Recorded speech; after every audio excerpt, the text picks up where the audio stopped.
even though that does about... Is going to try for another Will-O-Wisp. Will it hit? No! The Crypto's part will make sense, and you might wonder, well, why did Lacey...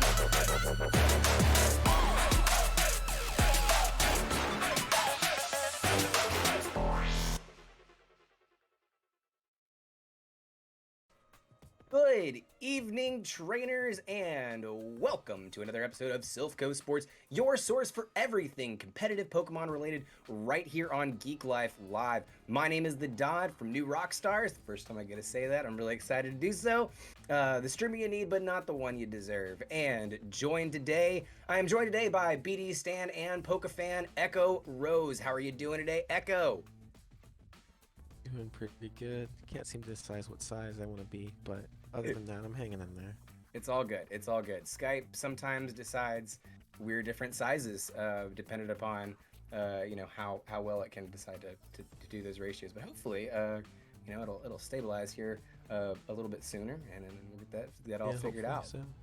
Yeah, we'll get it all. We'll get it sorted. Yeah, I hope so. We've got producer Up Smash behind the curtain, and as a Ditto, he's very flexible, so he should be able to adjust to these kind of situations. This is true. If there was anyone who would be flexible, it would be producer Up Smash.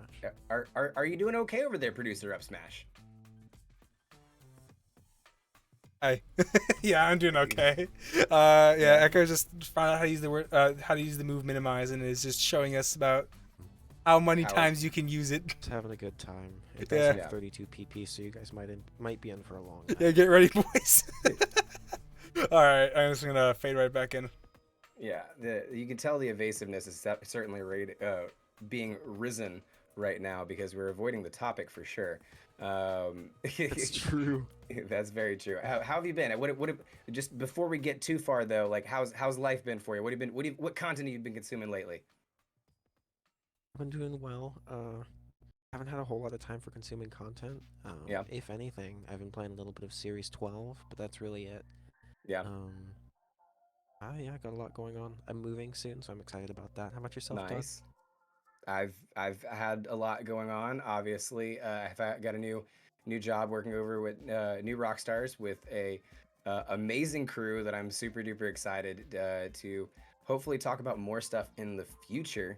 But yeah, if you guys have ever checked out New Rockstars, I mean they're like the greatest when it comes to like blue screens and breakdowns and all kinds of cool stuff. So yeah, super excited to be a part of that, and big life changing for me. I think that this may be one of the last episodes you see me for a while because I might be a little bit tied up with that. So that is maybe a little bit sad for some of our viewers, but for the most part, it's super exciting news, and I know that everyone over at the Geeklife family is super happy for me. So it's been good. Very exciting news, to be sure. And then other than that, I've been playing a lot of Arceus, right? I mean, that's been the one that's been really capturing everyone's attention lately. So, and a little bit of Series 12, right? I finished Arceus enough to where I could go back to Series 12 and try to make sure that I don't stray too far from the meta, I get that, yeah. Yeah. Though it does seem like anything's viable in that meta. For right now, for the most part, right? I mean, it's still 60% usage for Zacian. So like, you kind of have to bring a Zacian. But anyways, we'll get more into that later. We've got a great show planned for you guys tonight. Before we do that, we want a quick reminder, please subscribe, like, comment, do all the things. If you like anything you see or hear on the show tonight, if you're watching us on YouTube, definitely drop a comment. We love to hear from you. We love to hear what you think of the show, and any questions, concerns, comments, things. We love to hear it. So be sure to do all of those things.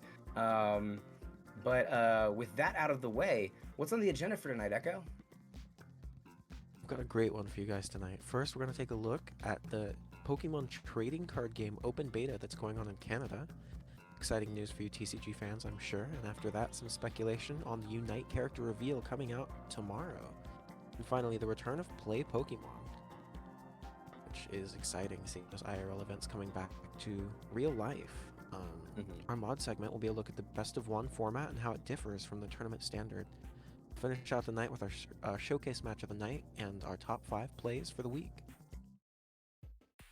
Yep, that sounds like one hell of a show. So let's get after it with our first story of the night. You got a little sneak preview of it, but it is the TCG beta. Silphco is happy to announce that with the release of the TCG beta in Canada, our show plans to include more TCG as a recurring topic.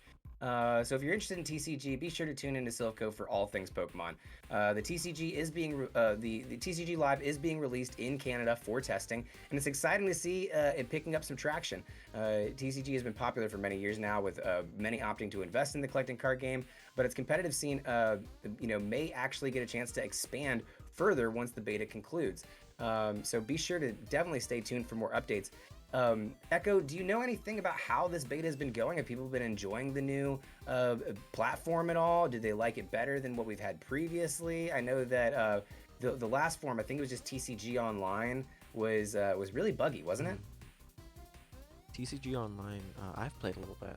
Some of my friends dragged me into the TCG scene. I've been enjoying it a lot, but yeah, it is. It tends to be a little bit buggy. Overall, pretty reliable, all things considered, but I know the TCG has, or the beta that's been released was Android only, interestingly enough. So it was for Android platforms.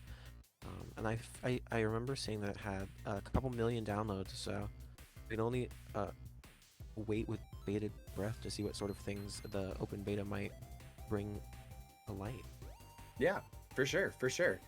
Upsmash, did I hear you have any comments on that? Have you played the TCG beta before?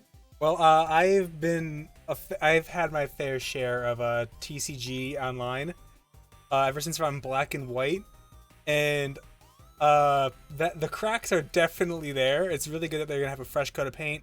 The development is gonna be actually in house, so that means that that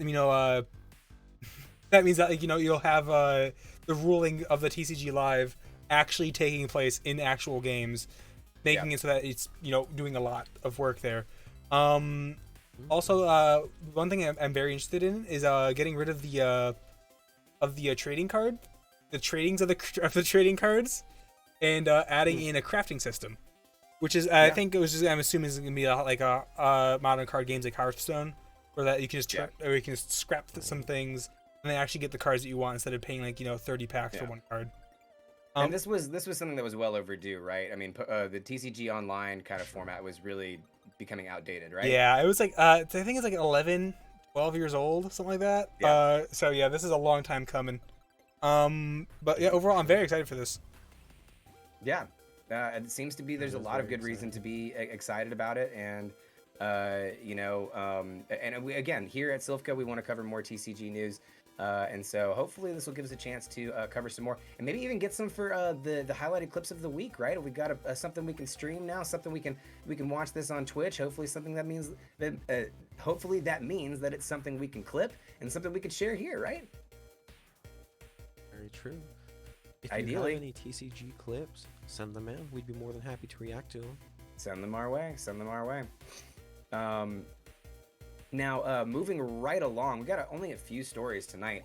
Let's talk a little bit about what's going on with Pokemon Unite. We got a mystery announcement tomorrow, don't we? I know, we do. It's surprising to see them releasing so many characters left and right. Personally, though, I'm very excited for it. With the release of the new character, we here at Silphco Sports have some guesses as to who the new character tomorrow might be. And leading off those guesses is going to be my personal bias, Deoxys. I think it could be a super interesting addition to the cast. It could have different forms like we've seen with Aegislash, and it would obviously be a very strong offensive threat for the most part. I do think it would be similar to Aegislash in that you could pick moves based on its form, so extreme speed for the speed form, cosmic power for its defense form, and its signature move, Psycho Boost, for its attack form. I've loved the idea of Deoxys in this game ever since it released, and I do hope that my wish comes true someday. Hopefully soon, maybe tomorrow even. Who knows? Next up on the list is Mimikyu. I think its vibe fits in very well with a lot of the characters in Night. It would be, pretty speedy, all things considered, with average attack power and reasonable defenses. And those could be bolstered even more thanks to Disguise. I imagine that it would have both Play Rough and Shadow Claw, which feel to me like its signature moves, and maybe something like Shadow Sneak as well, though it does have a lot of options to pull from. Its Unite move could easily draw inspiration from its Z move, Let's Snuggle Forever, or for a darker twist, its Pokedex entry does state that anyone who sees its true form will suffer a terrible fate. So I think Mimikyu would work really well in Unite. Yeah, just for like a Unite move, it just flashes them and then they suffer their terrible fate. Is that what you're suggesting? Yeah. That's a pretty suggesting. That's a pretty terrifying Unite move. Creative freedom with it. Yeah. That would be absolutely terrifying for sure. Wouldn't want to deal with it in any capacity. Another kind of like final guess that we had for tonight was Metagross. Our final guess here at Silph Coast Sports. Yeah. Okay. Yeah. So Metagross was another pick for a final guess tonight. It would be a much more defensive, slower behemoth with like a reasonable attack. It would likely be a defender, an all-rounder. A Meteor Mash, of course, would be a part of its moveset, as would Bullet Punch, perhaps Zen Headbutt. Its ability Clear Body would be interesting to use for like a Unite move. Perhaps it could be immune to like crowd control moves or hindrances. That would certainly be like a strong defender class Pokemon. But of all the ones that we kind of talked about here, Echo, what are your thoughts as far as like what you would like to see?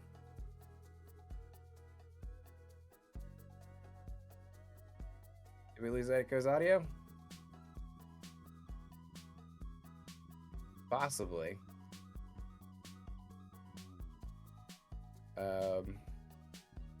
That's okay. Up Smash, what do you think? What would you like to see in a potential reveal for tomorrow as far as a new Unite Mon?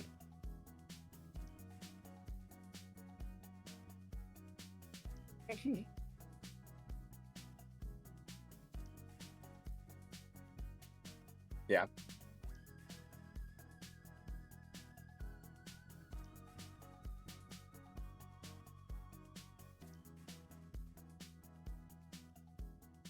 Thank you, Little Nelly. Boom, there we go. But like the one Pokemon I'm thinking is I would think is a Clefable, because the files are still there. I think that did take the backseat for Wigglytuff, but I do think that it's actually going to be a fairly large chance that they're just not going to remove it, and maybe they'll just repurpose Clefable for something else. Clefable has been seeing some sort of play in VGC over the entirety of it. Just because of Follow Me. You think, actually Follow Me could be a really good idea, because like you could just channel the aggro. That sounds like a very good idea. Yeah, no, that would be a fun one. That would be a very interesting one for sure. Of the ones that we have here, I would love to see Mimikyu. 100%. Yeah, Mimikyu's I think that Mimikyu, having that disguise ability, a lot of fun to use. A lot of fun to see how that would be incorporated into Unite.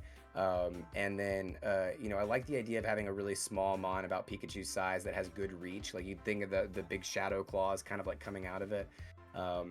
And yeah, any time you can use Mimikyu as a viable option, like why wouldn't you, right? It's adorable. It's a great Mon. Yeah, everyone loves Mimikyu. It's been a crowd favorite ever since its inception. It was being really good. Because in Sun and Moon, it was extremely hard to KO. Like to the point where you couldn't, just because of Focus Sash. So it was extraordinarily hard to do anything with it. To not KO the Mimikyu. The KO the Mimikyu turn 1. That means to get its Trick Room off. It usually had a what is it called? A Snorlax belly drum. It was super good, and now everyone just loves Mimikyu. Yeah, 100%. Well, it looks like we've lost Echo's audio. So hopefully we may be able to get him back in the second half of the show. But for right now, Up Smash, do you think you could take this last story for us? Or no, I'll do the last story. The last story is on me. So we'll talk about Play Pokemon's triumphant return here, while we hopefully await Echo's triumphant return. Real life events are slowly returning. and play Pokemon is among them. While it feels like a stretch to expect Worlds to return this year, we can certainly expect to see some more in-person tournaments appearing throughout the year. However, it's been noted that these events, as of the present moment, will not be awarding championship points, which is what's needed to attend Worlds. With these events coming back, do you think that you'll be going to any in-person events anytime soon, Up Smash? Okay, so one thing, I was dying for, to go to regionals. Probably like somewhere in Wisconsin, I think. I think like Wisconsin's still on the docket. I'm thinking about going over there, even though I'm not gonna get championship points. Let's be honest here, I never got them in the first place. But just being around people, like that, actually like talking to people is something that I think is gonna be very needed for a lot of people to actually, go out and talk to people, trying to, show your love for Pokemon to the world. It's gonna be I think it's gonna be very good for the community. Just even if they don't have championship points, I don't know, maybe they're gonna be a bit maybe you're gonna see a bit more fringe strategies, not since that you don't really want not gonna be rewarded to win. You're just gonna be like there to be, for the funny. I don't know, I think that's gonna be very nice. I'm still holding I out. would love to see it happen. I think that the not having the championship points is definitely a bummer. But like I am ready and very much miss the days of like waking up on a Saturday and being able to watch some of like the topmost, highest level competitive, Pokemon players go at it and have, amazing commentators like, Aaron Zhang and Necra, just, kind of doing the whole 9 yards, the whole kit and caboodle that we used to see. And after 2 years, it's rough, man. It's rough to sit there and have to wait for more. I know that, especially like it's good that there are events that are returning, but not having those points and not building towards what I think everyone really is ultimately working towards, I do think that takes a lot from it. Yeah, Pokemon is, I think, first of all, a very hard version of chess, and then second of all, a social game. Like they kind of drilled that in as soon as the trade evolutions and everything like that, and like how not telling you where every Pokemon is, so you get like the hot secrets, like your friends and stuff. So I think that actually still talking about Pokemon is keeping the game alive, more than just being sitting out there itself. That I think that they should try and get it up as trying to get tournaments as fast as possible, trying to make people talk about Pokemon again. Trying to get people to play the trading card games. Anything would work really well here. Yeah, I agree. Echo, are you back? Do you have any thoughts on this? I am back. Sorry to have left you so suddenly. Perfect. All right, let me just move out of the way here for you. Let me just figured it was as good a time as any to minimize, but you minimized too much for me, dude. Well, I couldn't hear you. Doing that kind of like transition. What are your thoughts about Play Pokemon coming back? Like, do you think it's about time? Yeah, I'm really excited about the return of the Play Pokemon scene. I think it's really good that they're finally bringing it back. Like you said, it's really interesting to see some of the most favored commentators talking over some of the most hyped matches that we've ever seen. One commentator I personally would love to see return, not necessarily for his depth of knowledge on the Pokemon games, but more for the content that he provides as a commentator, would be Hulk Hogan, who was a commentator in the very, very early stages of VGC. And I would just Hulk Hogan was actually a commentator. Hulk Hogan was a commentator? Yeah, he was for a legitimate VGC commentator. Wolfie VGC has a video about it. Yeah, so does Maximus. It's funny. It's good. Wow. His commentary is possibly the best. Yeah. That I will be looking that up immediately now. So yeah, 100%. Yeah, we'd love to see Hulk Hogan come back as a commentator. That's now on my wish list for sure. But yeah, so well, that will wrap it up for our headlines coming out for this episode. But moving right along, we had a big, IC this past weekend, right? The Dude, International that Challenge for February, and with that comes all kinds of nuances when it comes to best of one versus best of three. Yeah. Echo, why don't you talk us through some of our you know, the pros and cons of best of one and best of three in our new mod segment, you know, focused on the International Challenge. The International Challenge. That's what I call it. International Challenge, if you will. The challenge of the nuances- International Challenge. The challenge of the International Challenge. The Exactly. nuances of best of one versus best of three are something that's talked about relatively frequently within the VGC community. But with the aforementioned February IC coming to a close just a couple of days ago, we here at Silph wanted to take a look at what makes a BO1 so different from a best of three. And I think that first and foremost, adaptation is easier if you have more time to adapt. In a best of one scenario, it's not likely that you have a good idea of what your opponent might lead. You have, you know, absolutely no information or anything about what moves or items your opponent is carrying.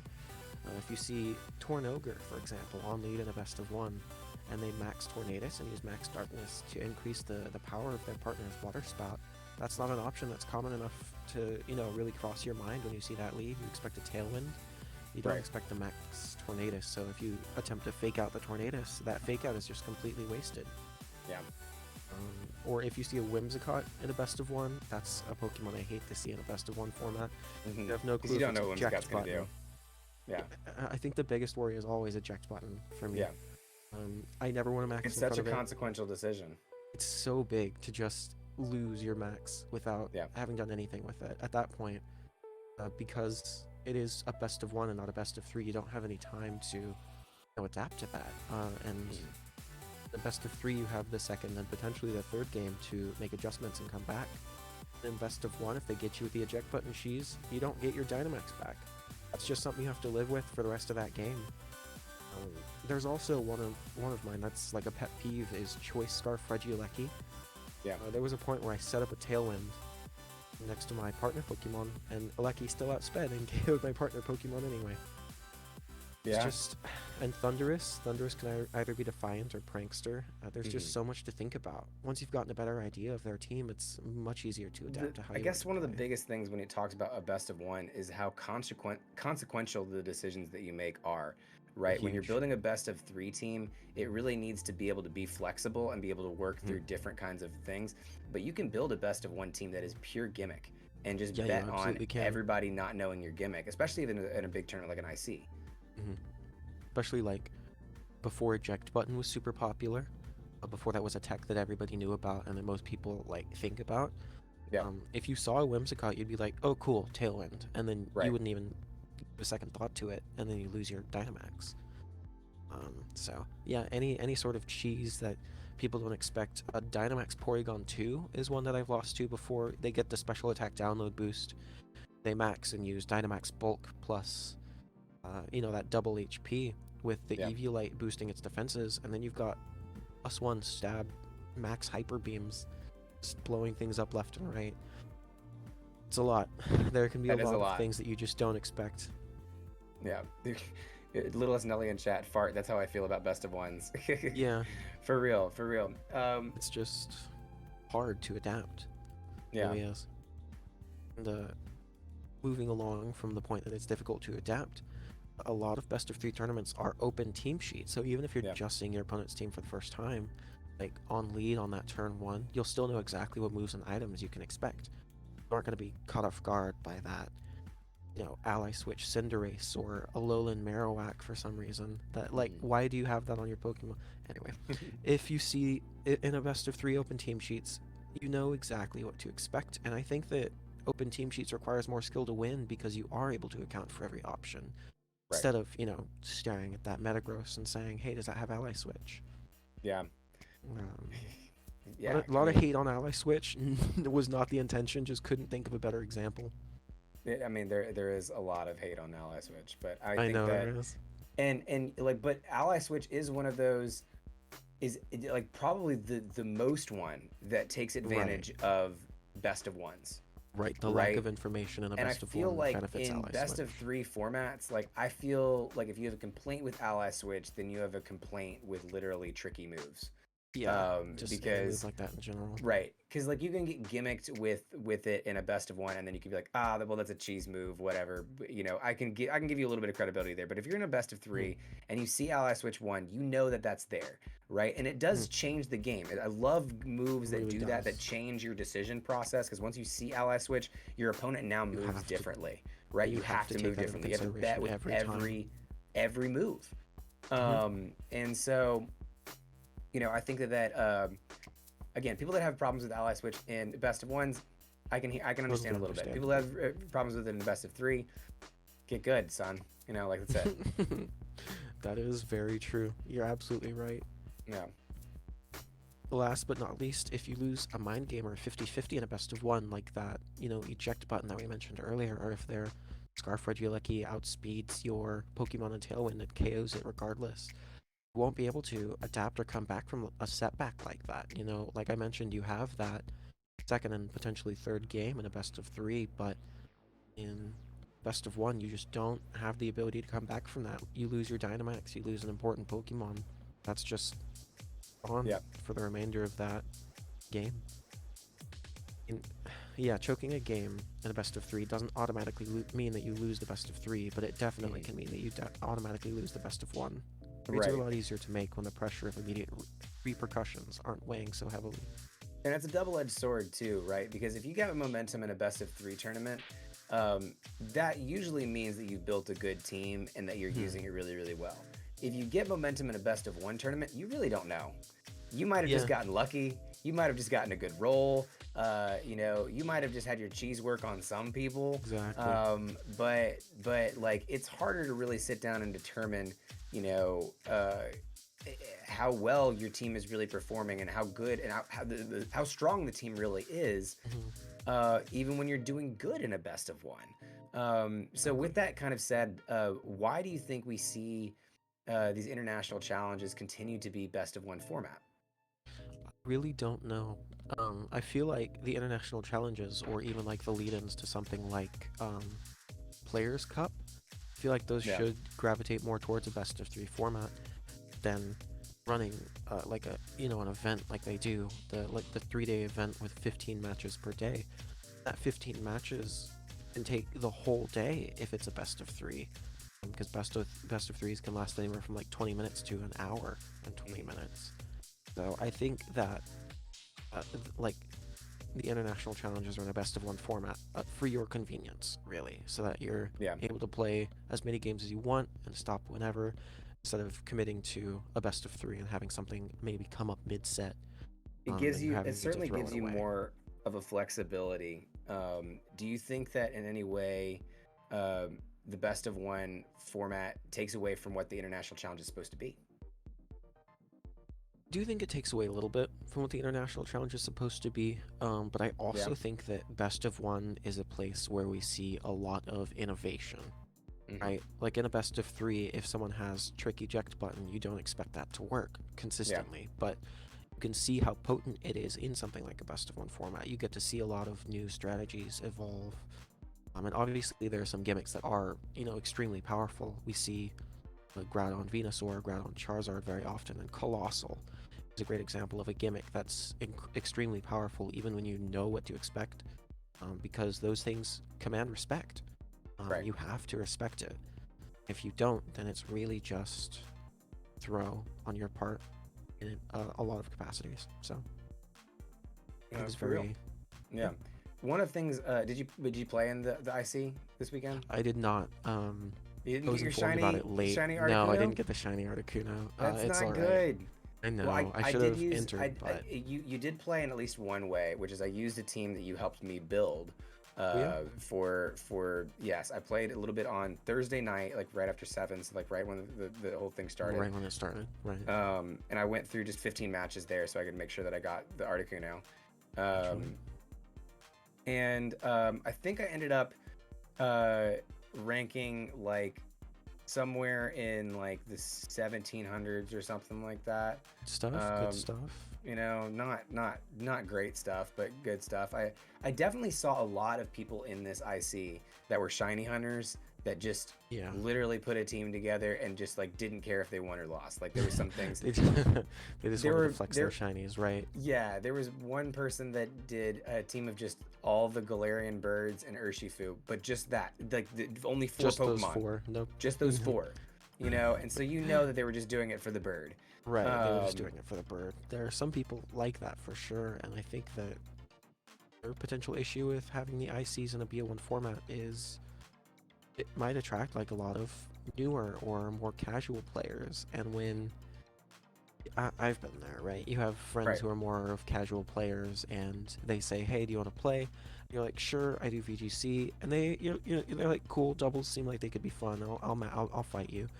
Yeah, My friend was very mad to learn about Calyrex Shadow, to learn about Zacian Incineroar, because they don't know about all these tools. They're not Yeah. in the community like in a big enough way to be aware of you any have of to keep the. up with it. That's why I like try to play a Exactly. little bit of Series 12.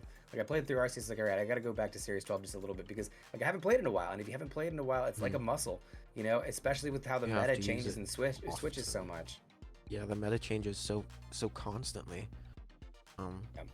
You have to be ready for it. You If have you're to not be ready for it, then you'll you can get hit by a Tailwind Water Spout or like Zacian or even just Choice Scarf Ditto. Choice Scarf Ditto has really been the We've be seen it a all lot. end all for me.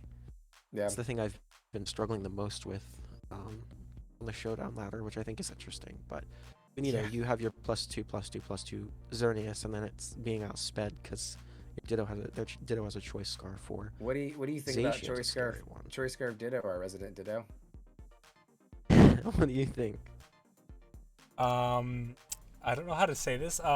Choice Scarf Ditto is probably the most used item in singles. It could be used in doubles, but Dynamax does forgo that a little bit. Like you usually just see like what Choice Scarf or a Focus Sash at worst. But basically, I've seen it just says don't set up if you see this blob on right. it. I've like fooled countless people. Looking at it, what is it called? Looking at Peakalytics, some like 8.7% of Dittos run Quick Claw, which Quick Claw was something I scares wanted me. to mention. that just scares me by looking at it. That is a powerful image right there. Yeah, Quick Claw Ditto. I thought it was a meme for a Oh long my time. god. I realized that you have the potential to win most speed ties because a speed tie is a 50-50, right? Right. The Quick Claw tips it in your favor so that you win the 50-50 most of the time. Yeah. And I had it That's- explained to oof. me, and I was like, wow, that is. I think I would be very tilted if I lost to a Quick Claw Ditto. Oh man, that would be rough. That would be so rough. Especially something like a Quick Claw, like they steal your Torkoal Eruption and you're out of Trick Room, so you're like, oh, this isn't a threat, and then they Quick Claw go first Oh, and hit you with no. a priority eruption. That would be possibly nuts. the worst. Absolutely nuts. Life ruining concepts, as Little as Mhm. Nelly says in chat there. So, but yeah, that will wrap it up for our first half of our show. Thank you guys so much for sticking around with us. Be sure to stick around for when we come back. We're going to be talking about our match of the week, which is a week 4 from the USPA Draft League Poker at VGC versus. Oh, sorry, that's not the right one. But this is, I think, still from week 4 of the USPA Draft League match that we've got. So another match from them, and what was that? Aaron Trailer versus Moon. Ooh, Aaron and Trailer. yes, and our top 5 plays of the week coming on right after that. So don't go anywhere. There's plenty more Silph Sports on the way. We'll be back shortly. Stay tuned. Catch you guys in a break in a minute. That A thing. second. One of them. And welcome back to Silph Sports, your source for everything competitive Pokemon VGC. I am your host, The Dodd, with New Rockstars, and I am joined, of course, by Echo Rose. And Good to be it's here. time for the match of the week, Echo, isn't it? Very much so is, and I'm very excited for this one. Yes, it's going to be a good one. This is a Series 12 match from the USPA Draft League, a league that has some of the best players in the country competing to represent their states. And this one is between Aaron Trailer and Moon, I believe is the opponent's name. I believe Moon is correct. Yeah. So Super cool Aaron name. Trailer, an absolutely legendary VGC player. Very like possibly one of the top 5 most famous names in the US. Right. Yeah, 100%, 100%. So always exciting to see them play a match. So we'll definitely one side's going to be favored here, but we'll see how it ends up working out for everybody. I'm a little favored towards Aaron Trailer myself, but I'll try to keep it unbiased. For sure. much as Remember, I'm able. if you are interested in being featured here on Silph, be sure to reach out to either Upsmash, Echo Rose, WD Michael, or myself, and we would love to have you guys featured here. Or if you just made a really good play, right, and you want to get your top 5 play of the week, we do have a top 5 play of the week that we have after our match of the week coming up in the section after this. Sure to send those in. Those are always hype. I really enjoy watching those. It's very possibly my favorite segment that we do here on the show. Yeah, being able to see some really cool moments in action. It really is. In reality, I forgot that's his tag. It's a cool tag.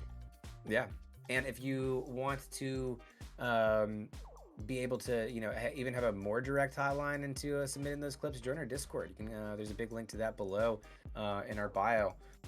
Check out there. There's a whole channel where you can submit those clips and hang out with us and drop all your theories and talk about teams and all that kind of good stuff. So definitely go check that out. Sure. Check us out. Send in your clips. Send in your matches. We'd love to review all of it. All of it. All right, indeed. now it looks like we're finally here to the actual match, and we've got some interesting teams here. Incineroar, Palkia, Thundurus, Amoonguss, Zacian, and Grimmsnarl for Aaron Taylor here. And Moon, what do we got? What do we have on Moon's side over here, Echo? Moon's side is what looks to be a pretty standard swordfish team. That Right. Swordfish being the sword and the fish, naturally. Got Amoonguss, Kyogre, Incineroar, Zapdos, who's a popular rain team pick, Whimsicott, and Zacian. Dog, I've heard people call Palkia Zacian the new lapdog. How do you feel about that? I know that you're a big Lapras stan yourself. I'm a big Lapras stan, and I think Palkia definitely has the bulk, but I just, it's hard to see some of the versatility that I've seen with, weakness policy Lapras. I haven't seen Palkia used in a way that I feel has really been similar. Reminiscent of Lapras. Yeah, reminiscent of I can Lapras see enough that. to be there. But I think that people usually make that comparison just simply because Palkia is bulky, and I just don't think that that's all that makes Lapras Right. Lapras is. Bulky water type does Yeah. not a Lapras make. I know what you mean. Exactly. Zapdos, Amoonguss lead. Yeah. We're there for Zapdos and Moon's Moonguss side. for, and then we got Palkia and Incineroar coming in on Aaron Taylor's side. Who do you think is gonna get the best of this turn 1 here? From the looks of it, I personally think Moon outled Aaron Trailer a little bit here. Leading something that wasn't the Zapdos, leading something that wasn't the Zacian, sorry, mixed up on the Z names, to avoid the Intimidate from a potential Incineroar lead. Though, Trick Room, got Trick Room. That makes Yeah. sense. Trick Could Room see is that always being a something really that- good play. Yeah, that's a solid one. Amoonguss, always have to worry about Rage Powder and the redirect, or the possibility of Spore, right? Spore is always a threat. With that regenerator and just the natural bulk that Amoonguss carries, that's a lot to worry about. All right, so looks Really like we're is. going to go for a Dynamax turn 1, and I believe this is coming from Moon's side here. You gotta Yes. think that is going to be the You would Zapdos. imagine it's the Zapdos and You not imagine the it's the Amoonguss. Zapdos, but there, Only time you I've never ever know. seen You an never know. Amoonguss Max was Sometimes things will Moxie surprise you. boosted. So you got a big max Zapdos on Moon's side. Gonna go for the fake out from Incineroar on Vincent's to the fake out. Amoonguss slot. Max Airstream coming off of the Zapdos into Incineroar. Gonna take it down to about 50% of its health. And give a critical speed boost here that Also could really critical come if into you play consider the later Trick on. Room. Yeah, but Trick Room is definitely going to take that advantage and turn it to a heavy disadvantage here. Do have to What do wonder you think of that turn personally. there? I think definitely the turn went in Aaron Trailer's favor. I personally have to wonder if, because if you see an Amoonguss next to a speed booster, you have to wonder if it's a Turbo Shroom. Turbo Shroom, yep. Personally hate Turbo Shroom, just Yeah. because it's, you know, one of those standard conventions. You expect the Amoonguss to be slow, and when it's not, it really just messes with your day. Yeah. But in this instance, it would be better to have a standard Amoonguss than the Turbo Shroom. So we are going to see, we saw, if I'm not mistaken, the safety goggles on that Incineroar from Aaron Trailer's side, and the swap into Amoonguss, so a Spore will do next to nothing. Yeah. Less than nothing, I would say, because you used the Amoonguss turn for naught. And it looks like we're going to get an Amoonguss swapped in for the Palkia on Aaron Trailer's side. And then a Flare Blitz coming off of Trailer's Incineroar into Amoonguss. Going to take it down to like 25% of its health. Incineroar hitting that recoil, also getting down to about 25% of its health, but just barely in the red there. And a big Max Flare coming off of Zapdos into the Incineroar slot is going to take it all the way out. I think that was a read on a parting shot, potentially into Zacian.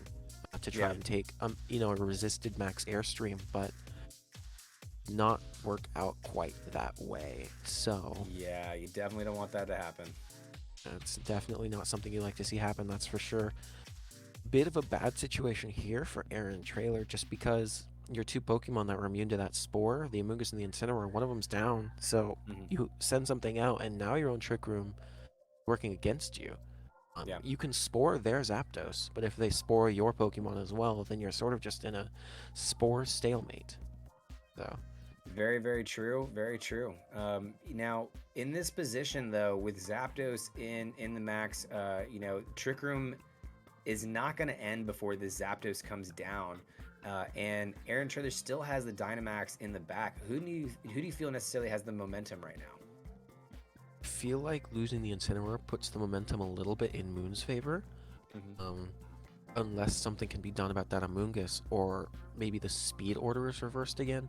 Yeah. If the speed order is reversed again, then that Zapdos at +1, you have to imagine, outspeeds Aaron Trailer's Zacian. Right. And we saw the Max Flare, presumably off of Heat Wave. That Zapdos is threatening Zacian out of Trick Room, and the Amoonguss is threatening everything else in Trick Room. So, really difficult. See, I mean, it's a 3v4 right now. Aaron Trailer lost that Incineroar. Really could go either way right now. It's a tough situation. I do feel like the favor is in Moon's. I do feel like the game's in Moon's favor a little bit right now, though. Yeah. For sure. Palkia going for the Dynamax and going straight into a Max Guard Amoonguss on looks like it's Trailer's Amoonguss going into Zapdos, but the Zapdos revealing the safety goggles. Big Max Flare coming off of the Zapdos into the Amoonguss slot, and it's going to take it all the way out, especially in that sun. I did consider that the Zapdos might have the goggles, but I mean, if you don't see that life orb, then it's pretty much, you have to imagine that it's safety goggles, though it could also be, it does have the chance to be something like that.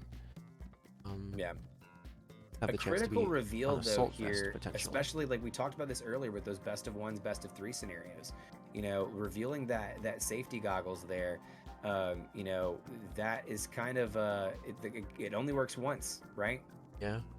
Safety goggles reveal. Now that it's there, Aaron Trailer won't be making that same play unless he's predicting something like a swap out. But Spore. Looks like we got a Spore going straight off from Moon's side into Palkia, putting it to sleep and really, really shutting down that Dynamax completely. A Behemoth Blade coming off of Zacian, taking out that Amoonguss. And that is going to go too little, too late. Straight into Amoonguss, and it is done. No more Amoonguss. The Amoonguss problem is no longer among us. Nicely said. Heat Wave coming off of Zapdos. It's going to take that Zacian into a critical position, about 50% of its health left. Not nearly as much as you'd think the damage that it would do to a Zacian in the sun. No, not at all, but I mean, Zapdos base 125 special attack is fairly high. I have to wonder if Moon's Zapdos is a bit more invested in bulk than it is in Possibly. offense. And of course, I mean, it has been able to missing sit in that here and life take a orb. ton of different hits, and True. we haven't, Zapdos seen hasn't much taken any from- hits at all yet, interestingly true. enough. Yeah, well, I mean, it's been able to survive as long as it has. Been able I to guess. survive as long as it has, Yeah. very true. Yeah, but and Zapdos going to continue not to take any hits with the Protect right off the bat That's here. right. We see the Whimsicott going for a Tailwind, securing the fact that they're going to be For this attacking turn. first. No more Trick Room here as long as Right. that Palkia remains asleep, and it does. Zacian going for the Behemoth Blade into... The Whimsicott. You'd imagine we did it's gonna see be- the Zapdos Protect. Okay, yeah, that's true. Yes, the Zapdos protects, so then it's going to be into the Whimsicott with, and looks like Focus just a Sash. Focus Sash to keep it hanging in there. The Twisted Dimensions Trick return to Room. normal, and we know now that Moon's going to be attacking first. Yeah, absolutely every time. That Zapdos Heat Wave, while it didn't seem like it was doing a whole heck of a lot, did do enough to where a second one should knock out Aaron Trailer's Zacian. Yeah, Is there enough offense in the back to be able to take out this Palkia is the Mm. question that I'm wondering. You would imagine so, but difficult to say. yeah. And looks like the Zacian gonna go Zacian goes heavy. down to a Heat Wave from Zapdos right off the bat. We've got Whimsicott going in for a Moonblast on Palkia. Again, another super effective one, leaving Palkia with about 25% of its health, but still in the That's gotta yellow be the and game. still taking the snooze. So that is going to pretty much seal the deal here That was extremely for well Moon, played. which is a big mean- deal when you're going against a player like Someone like Aaron Trailer. Aaron yeah. Trailer, yeah. Very much a big deal. I think the reason they led that Amoonguss next to the Zapdos, contrary to my initial thought, was not because it was Turbo Shroom, just in case of something like a Trick Room, so that the Amoonguss could exert that pressure under Trick Room in case Zapdos' speed went to waste. So True. definitely something for Aaron Trailer to keep in mind in this game too, potentially game 3. But for now, we're just gonna have to focus on the game that's at hand. Yeah. I wonder I think that how there's Aaron a Trailer lot of adapts. I think there's a lot of ways that Trailer can adapt here, especially with the fact of like knowing that Zapdos has that safety goggles, like you're not making those plays that next turn that kind of waste that move, right? You can get a little bit more in there, especially if we're having Thundurus in there. I mean, Thundurus hits hard, fast, and I believe is still somewhat effective against Zapdos. So Really, all they can do is Zapdos and Thundurus just sort of max lightning each other over and over. Doesn't do a whole heck of a lot because neither of them touch the terrain, so neither of them gets the boost. right. Might see them Airstream partners sometime as well to try and speed advantage. And I do think Thundurus is a good bring in this matchup, especially if it's maybe got a little bit of bulk. I'd have Right. to take a look at its HP stat to try and And we're only speculate really on like that, but well, we're speaking of speculation. The only thing we are really speculating on Does. is the bulk factor of that Zapdos. I mean, that Zapdos,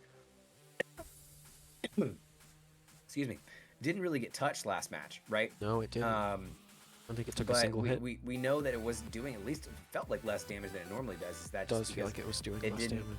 it didn't have the life orb that would normally see, or I don't know, you know? Absolutely. And one thing I did notice after I mentioned that Thundurus might be bulky was I was taking a look at its HP stat. Yeah. Because you can tell, obviously the HP stat is the thing you can tell the most if it's been invested into or not. And Aaron Trailer does have some bulk investment on his Thundurus. Yeah. Much more than most, actually. Looks like we're going to lead the Zapdos and Mungus lead for Moon. Again, saying tried and true there. And a Thunderous Palkia lead for Aaron Trailer. Now, do you think this switch up here is enough to really kind of change the tides of the last match there? I think it definitely could be. But I think the main concern here is going to still be that Amoonguss. You can set electric terrain with Thundurus. Like I said, it's not touching that terrain, so it would still be at risk being put to sleep. I don't think there's much of a chance that Amoonguss stays in this turn. I really don't. Can't imagine that it would stay in against a Pokemon with a super effective move and then a Life Orb Palkia, because Thundurus Airstream is going to make Palkia go second. Yeah. It does stay in. Yeah. Interesting. It I wonder looks if like Moon it was does trying stay to in. make a So hard let's call. see. Here we go. Aaron Trailer is going to go for a Dynamax. Obviously, it's going to be the Thunderous. Oh, not as obvious as I thought. So going for the Thunderous. Max Thundy this time. Definitely, one of the things we said might be needed to really adapt here. And we got the Max coming from Moon as well. You got to think it's going to be Zapdos. Did it so well for them last time. I have to think it was Zapdos, yeah. Might as well try it again. And that's exactly what we see. Two legendary flying electric types going at it. As special. One big old There's the Dynamax Cobra fight. And a Cobra Berry popped on the Amoonguss as a max airstream goes into the Amoonguss.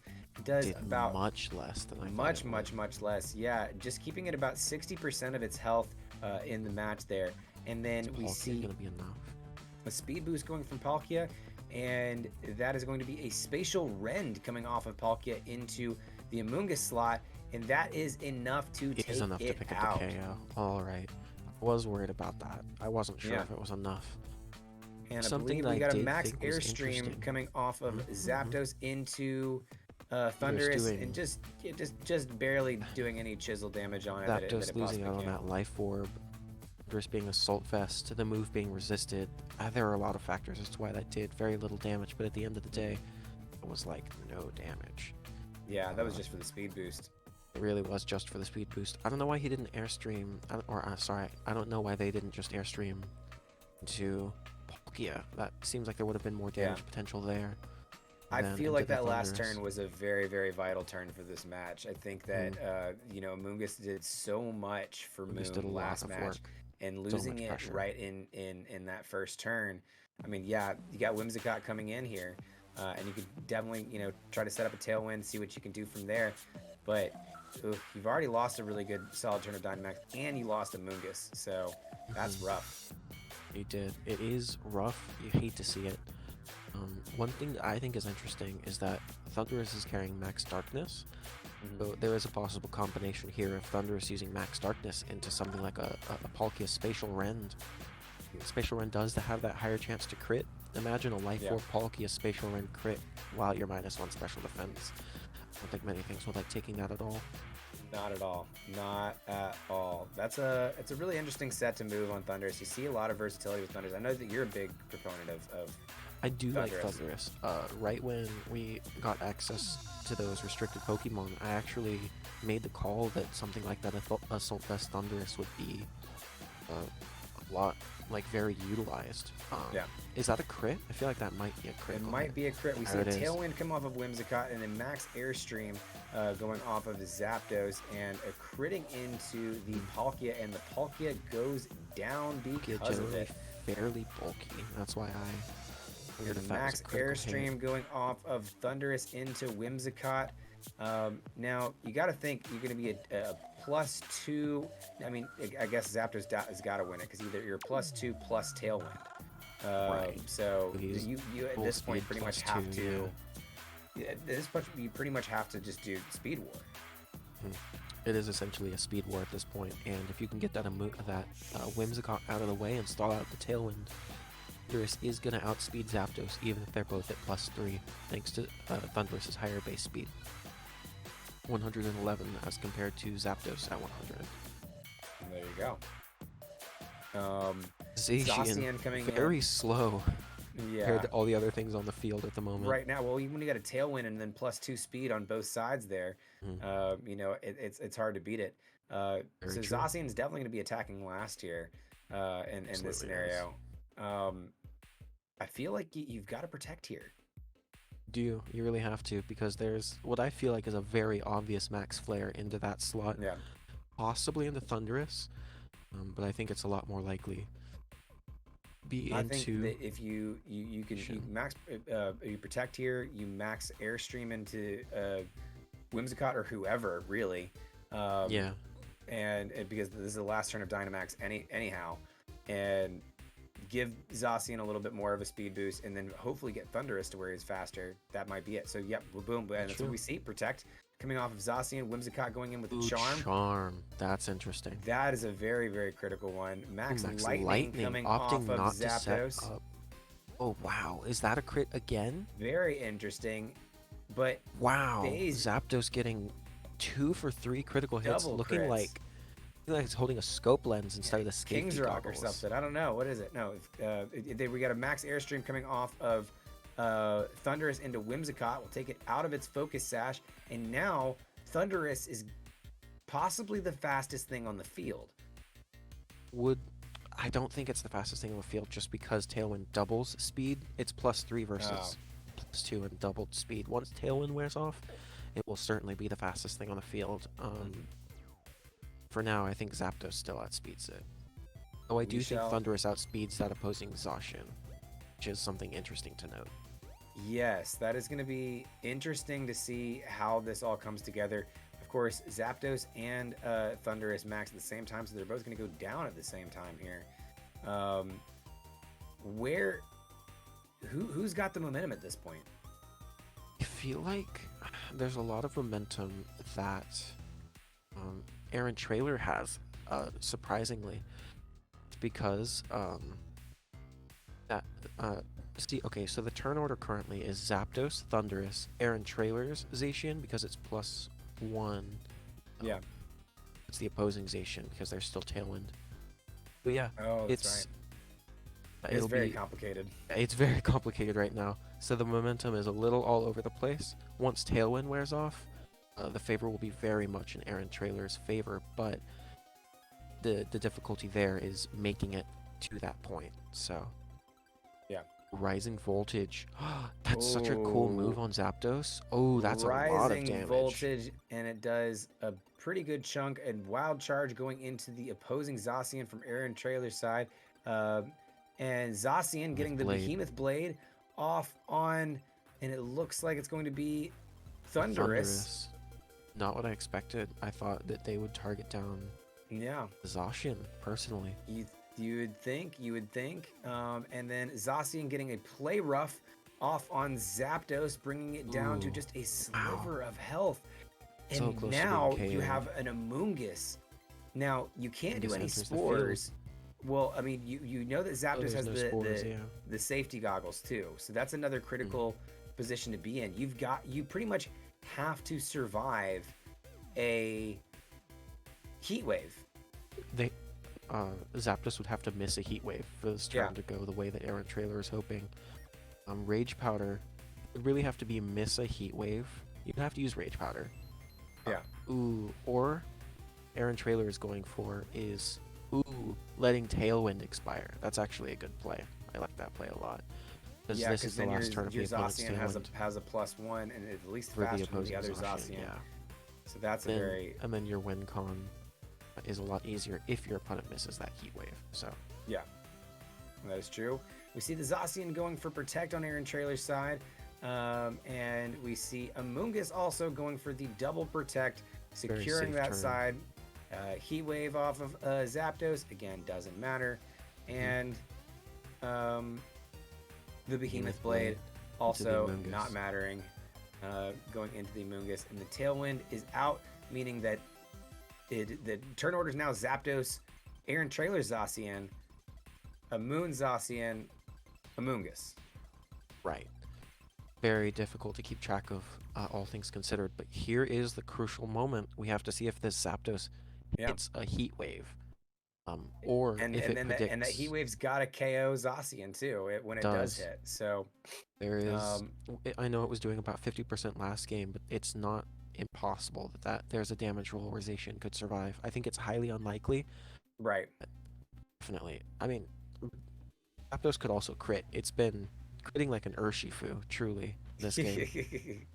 For real, it really has been handing out the crits left and right. So we'll see it. Zapdos going for the heat wave on the Zacian. Zacian avoids the attack. Oh my goodness! That is what was needed. That was huge. Behemoth Blade going off of Aaron Trailer's Zacian, and it's gonna go straight to that opposing into Zacian. Opposing Zacian.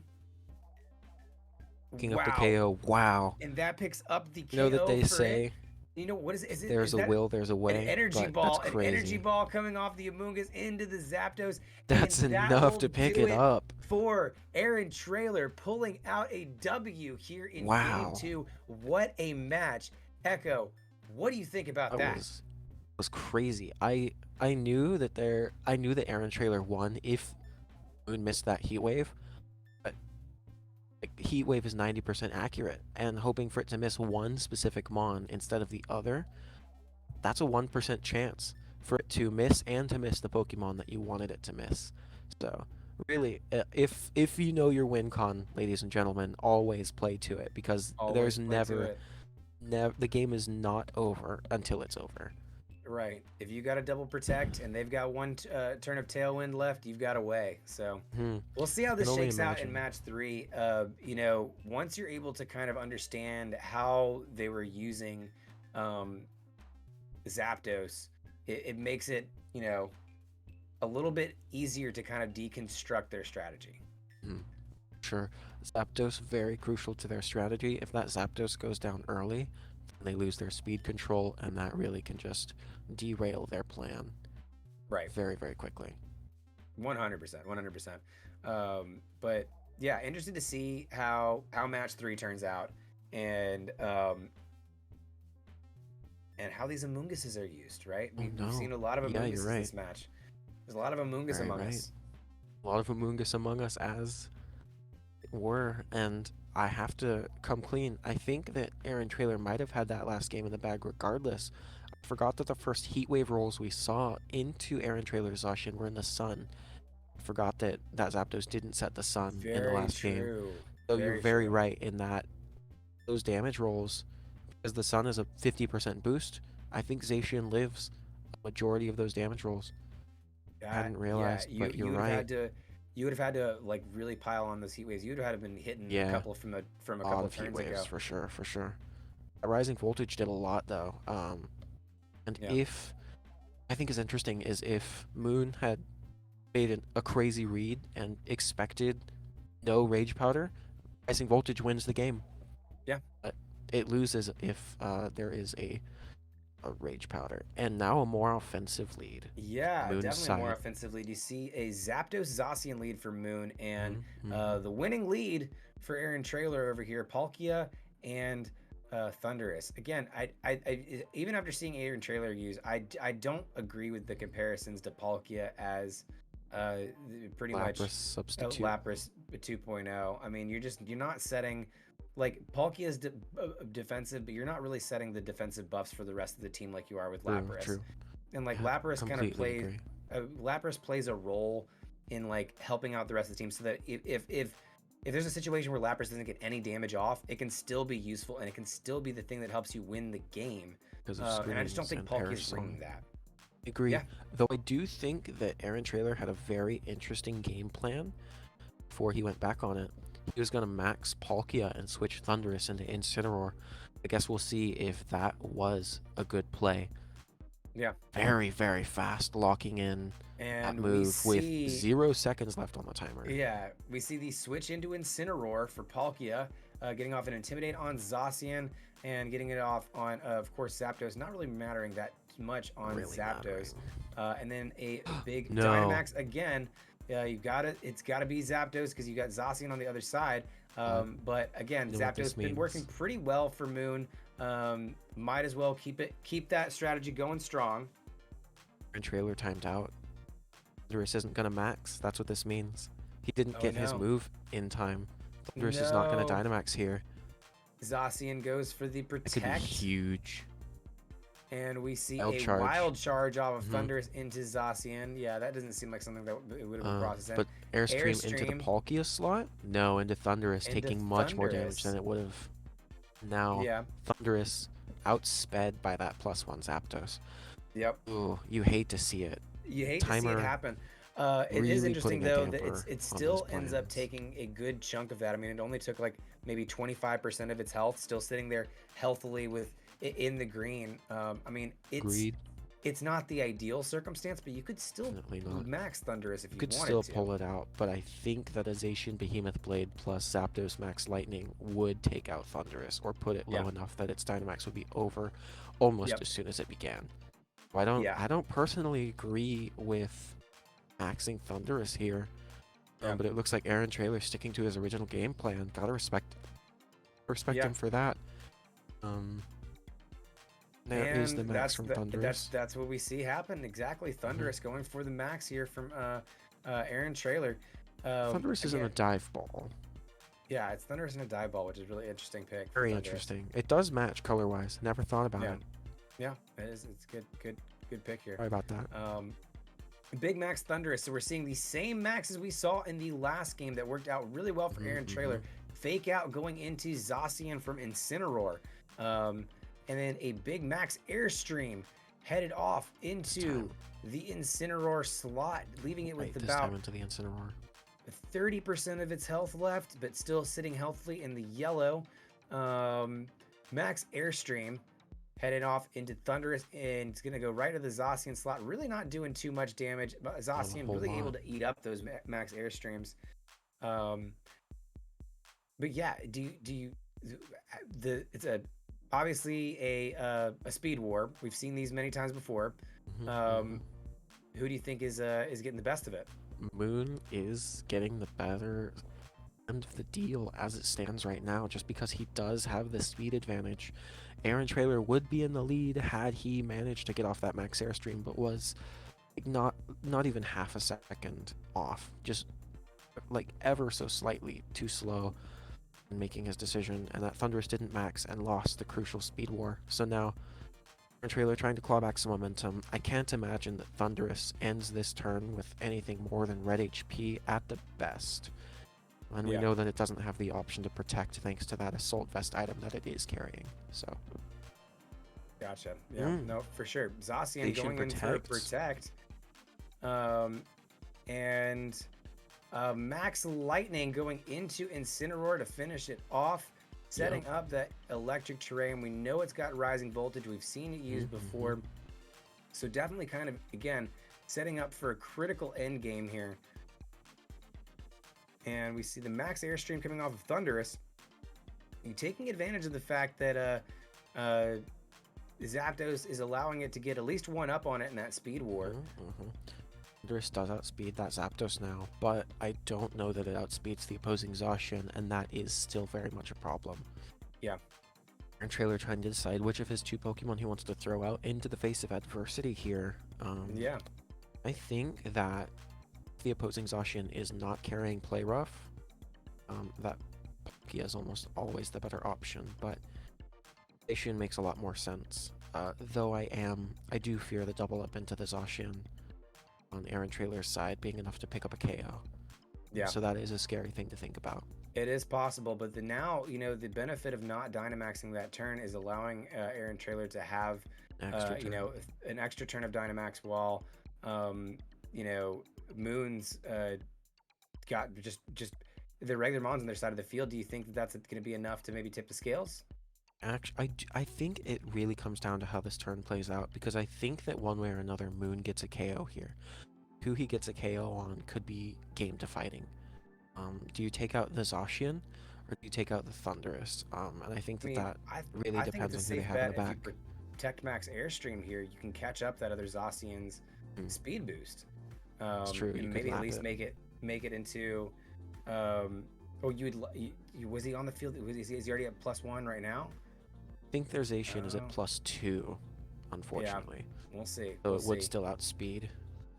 Big Behemoth Blade going into the Zacian, and that is going to be that is a bulky Zacian. Aaron Trailer's Zacian. It's going to take a good amount of damage. Another Max Airstream going into the opposing Zacian. And I wonder if we're going to see a rising voltage from Zapdos. We'll soon find out. Rising voltage off of Zapdos going into Thunders, and it is able to take it. Zacian Thunders going for the Play Rough. The thing about rising voltage is that if the Pokemon that you use it on is touching the electric terrain, base power is 140. Thunderous, as we know, does not touch that terrain, so its power remains at 70. I'm Very surprised, good. and I think that Moon was trying to cover for a potential protect on the Zacian. He missed out on KOing Zacian with Rising Voltage, which I think would have almost certainly secured him the game. But now Yeah. he has to be really worried about the potential because Thunderous outspeeds, and Thunderous can KO that Zapdos before it gets a chance to do anything to the Zacian. Yeah. Thunderous now the fastest thing on the field. Mhm. It's going to be able to at least take out some of these. No, You get a protecting the opposing protect. Zacian. Going for Moon Zacian. Thunderous going for a foul play, and it calls it right don't. into the Zapdos.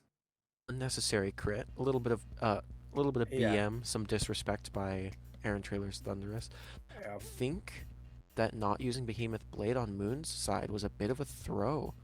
Yeah. I mean, we saw that Behemoth Blade did just about 50%. You can assume that most cases it would KO Zacian on Aaron Trailer's side.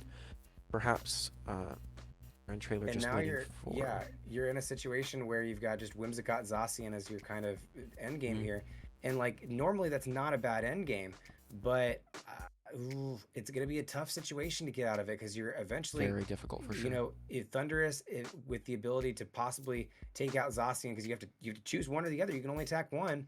You can only attack one. That's one of the Then you're kind of relying on Whimsicott to finish up the rest, and that's going to be rough. Whimsicott can finish up the rest. If you're talking about Palkia, I don't think Whimsicott has anything in terms of... Well, it has Charm. We saw Charm, which would be really good into Trailer's Zacian, but it can't do really much of anything into Thunderous.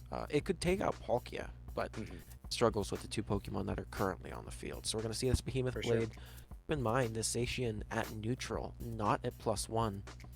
Because of the Incineroar Intimidate very, very early on into the game. It's going to be... It lives. It lives. Okay, wow. Foul play going into the Zacian, also living that Behemoth Blade, and that is going to go right into the opposing Zacian, and that will take out Moon Zacian. So all Moon has left is just Whimsicott. Don't think it's enough. What do you think, Dodd? I don't think it's enough. You can may live be a able to hit fire with that off sash, but I forgot there was a fourth Mon in the back. Kyogre in the back. Okay. Did you forget there was a fourth Mon in the back, Dodd? I forgot there was a fourth Mon in the back. Yeah, I did too. Sorry, I can't see the Pokeballs on the screen because they're a little small on my end. That's right. They're a bit small on my end as well. So I usually keep track up there. But okay, so Kyogre is still here. I have to wonder if this is Scarf Kyogre. If it's Scarf Kyogre under Tailwind, it could outspeed Thunderous. Yeah. You have potential for. You got big potential for water spouts here that are big problems.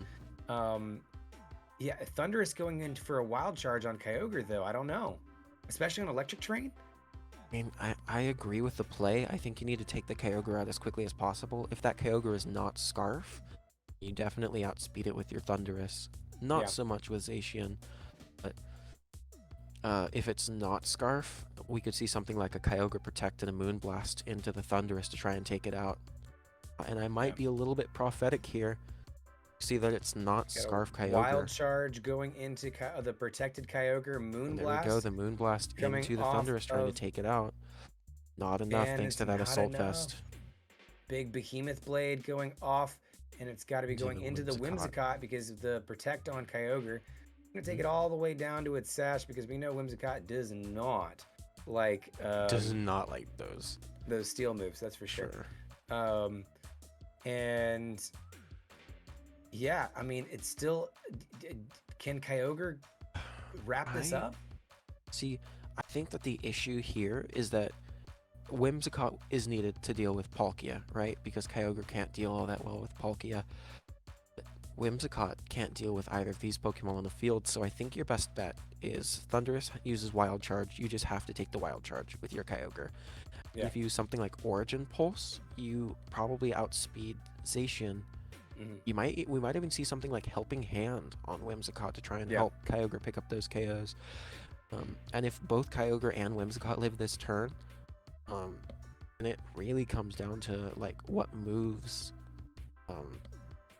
being run on that Kyogre. Oh, Protect on the Whimsicott to keep it around for Palkia.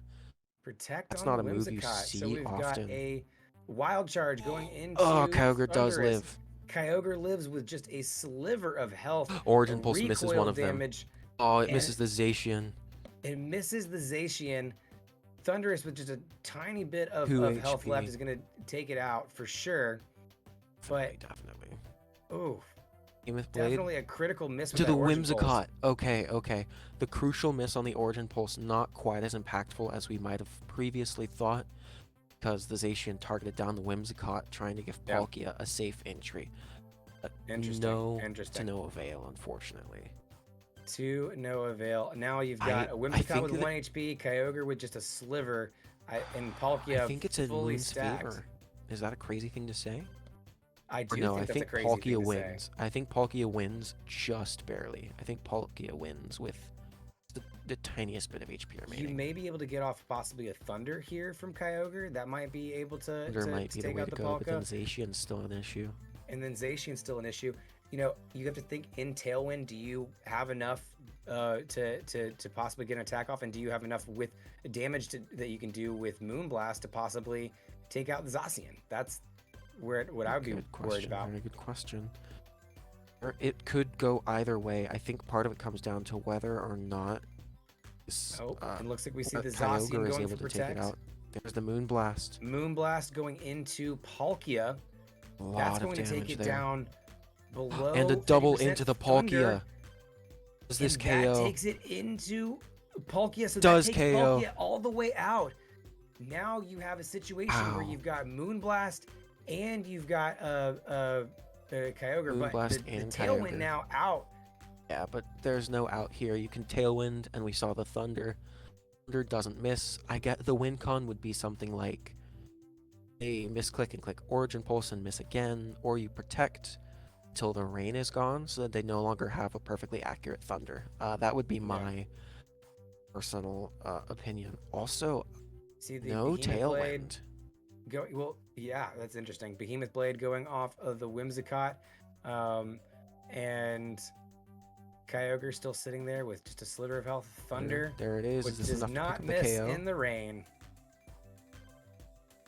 There you And go. we'll see, it's right behind your Zacian shoulder does there. faint. Oh, and it's Wow. enough to take it out. I So think Moon getting the win on Aaron Taylor here. What an it was very impressive win. impressive. Yeah, for sure. I do think Aaron Trailer was, I think, only one turn left of rain. Might have been two, and this might be null. But if there was only one turn left of rain, going for that 30% chance for a double protect means that the Kyogre doesn't have any fully accurate moves against you once that rain wears off, unless it opts to click Water Spout. But with how little Yeah. HP it was at, I don't think that was enough to pick up the KO, especially without rain. 100%. I Very think well played from both sides, very, for very sure. well played. You know, each match we saw we saw Moon sticking 100% with Dynamaxing Zapdos here. What do you think Moon did with Zapdos here to really put it in a position that to take home the W? See, I don't think Zapdos by itself is a particularly threatening Pokemon in terms of damage, especially without that Life Orb. Yeah. I do think that it is extremely powerful in the same way that Thunderous is very powerful, giving its teammates the speed boosts, setting up potentially the Sun to power up its Heat Waves, or Electric Terrain to give it that extremely powerful Rising Voltage. That was definitely something to watch out for. I personally would be scared of the Rising Voltage in terrain from that Zapdos. Yeah. So yeah, really it was just there as a way to enable its teammates, and as you can see, it did its job. But honestly, I think that Moon could have very easily won the second game as well, so Aaron Trailer possibly just in that third game on borrowed time. Yeah, Very, possibly. very close, all three games. It was a super close game. I mean, coming down just barely to the wire there. I mean, Kyogre with just an absolute tiny little sliver of health. Absolutely amazing. Amazing plays Crazy. all around, and you love to see that. I mean, that's what you love to see, You really especially do. in USPA. You know, having all these states compete. You want to see these close matches, and you know, congrats to both Definitely do. players. It's always a big deal when you're able to take down a huge player in the VGC series like For sure. Very, Aaron very Taylor. impressive. so. Then, do you think it It's interesting. Whimsicott gets Endeavor, and if paired with that Yep. Focus Sash, it could have made for some very, very easy.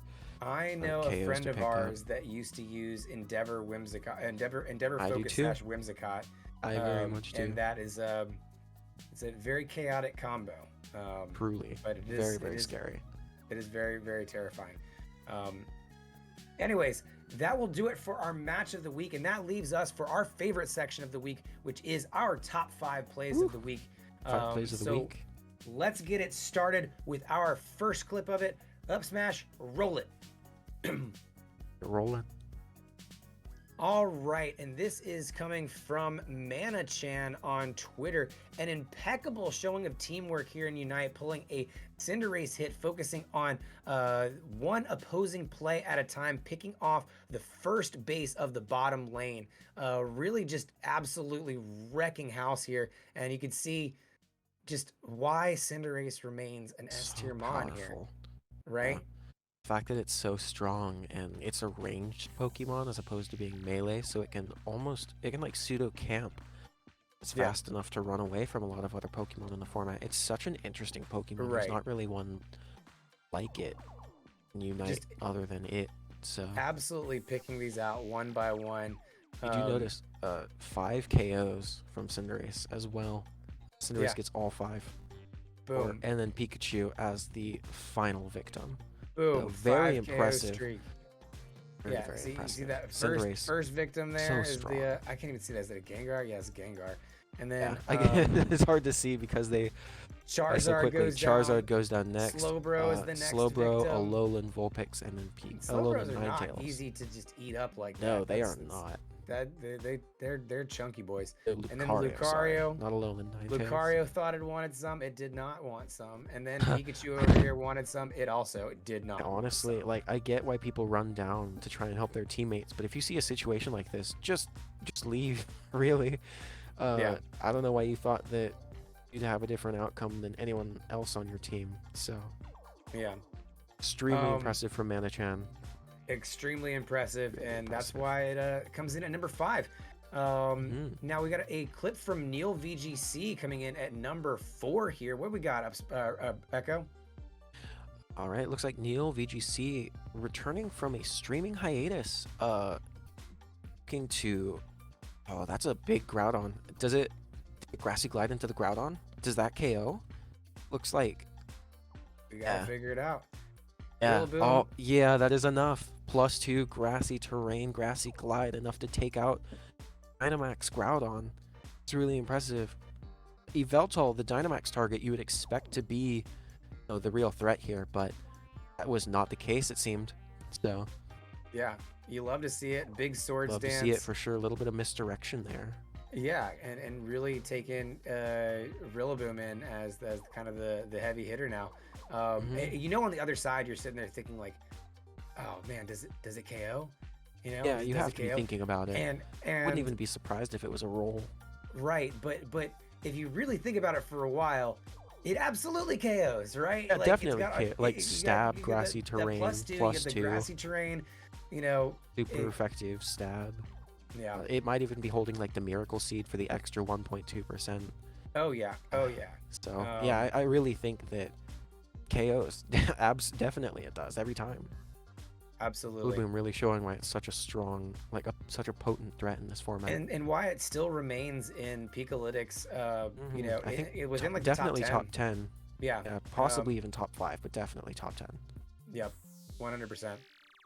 Moving right along into number 3, is hanging out with us here in chat. Savage Patch Kid showing some Alolan Ninetales supremacy here. A loaded base. Everyone's trying to score. Nope. Push them all off. Everybody gets a dunk real quick. Just They're back. They're like, no, shove we them don't off like base, that. We dunk don't it, appreciate and that at all. get out. No. And just eats them up. Lets the rest of the team I score. don't even think. I think maybe one teammate might have died there, but wow. Very, very impressive. Just shove everyone off, and the coordination too for everyone to score as soon as the War Turtle shoved everyone off the base. Right. Very impressive. Good teamwork.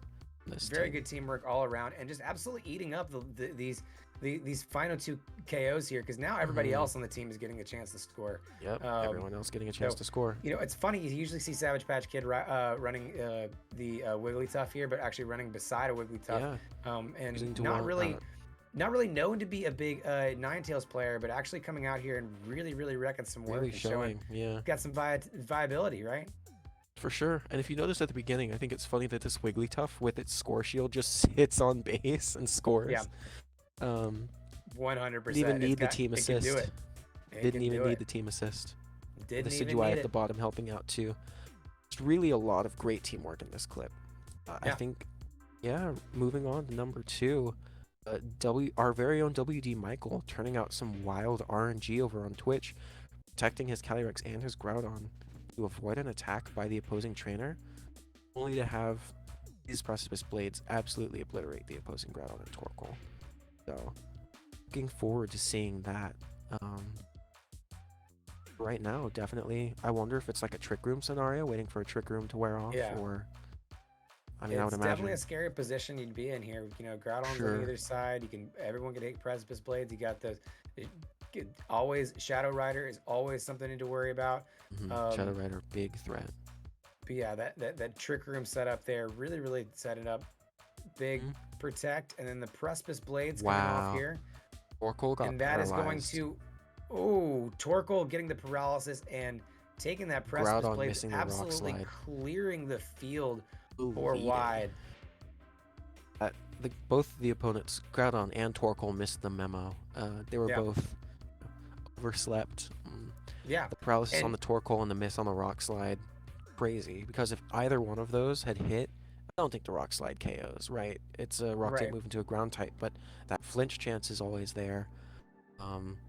And I mean, but you look how much Groudon has in the clip. I mean, it's got 21 HP. No, it's got like 21 HP. Even if it didn't KO, may KO. Rock Slide might have KO'd. Eruption might have KO'd at that Eruption range. certainly would have KO'd. Yeah, I think that's why it was so beneficial that Torkoal got paralyzed. Yeah.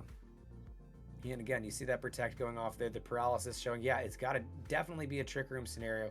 Rock Slide, definitely meaning that he would have, I guess, technically lost the speed tie. I don't know how that works out in Trick Room scenarios. But anyways, that Precipice Blades had just nothing but a tiny little hope of winning. And really turning it around there in a clutch moment for WD Michael.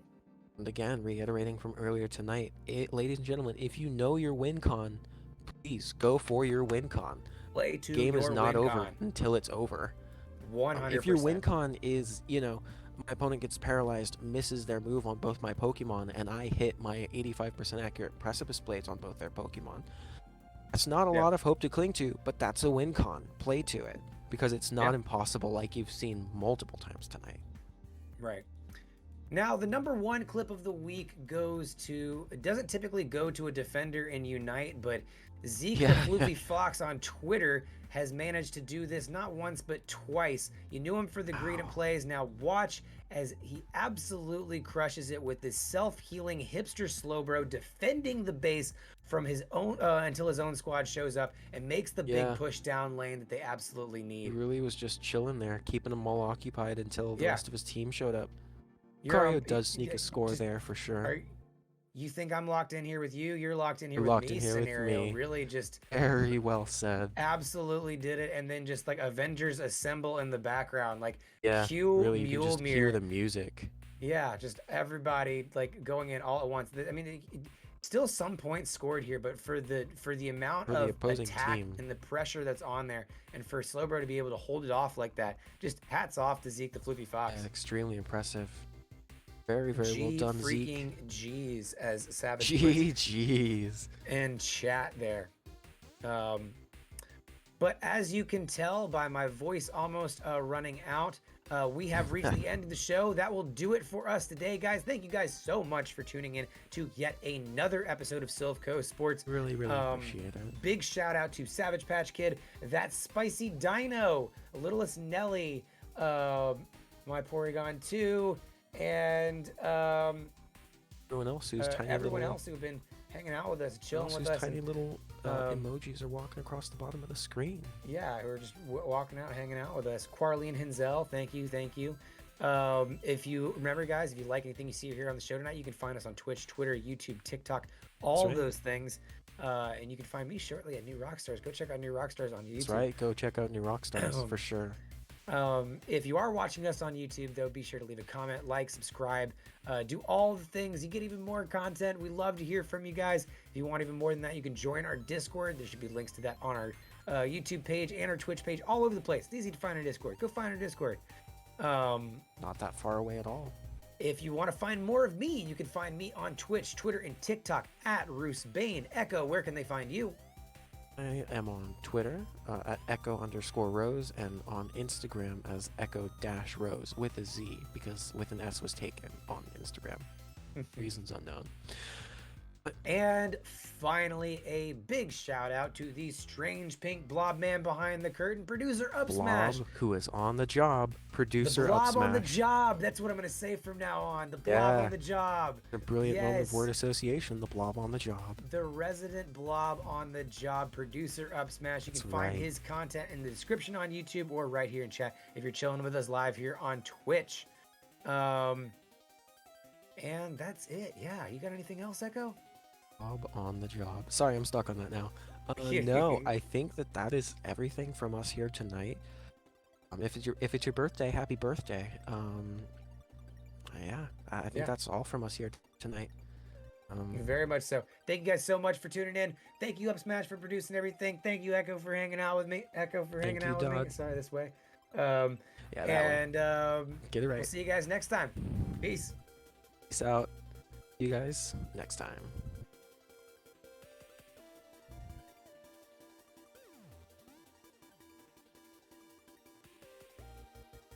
Oh, good. As long as you got music. You got music? It's still hot, Mike. Hot Mike. Moment. Hot Mike Mike. Mike is pretty hot. Where are We you should waiting, boys? we should do Saiyan, right? Saiyan? Let's do Saiyan. Yes, hands been popping off. Behind the scenes sneeze. Was I'm that a gonna do it. sneeze? Genuinely was a couldn't sneeze. tell. It was a sneeze. Yeah, that's what that was. Bombs. Bombs? All right, Where are guys. the bombs coming from?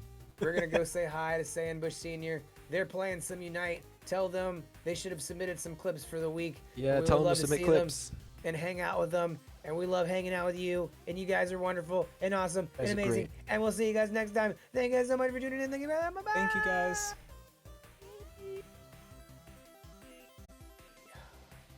Our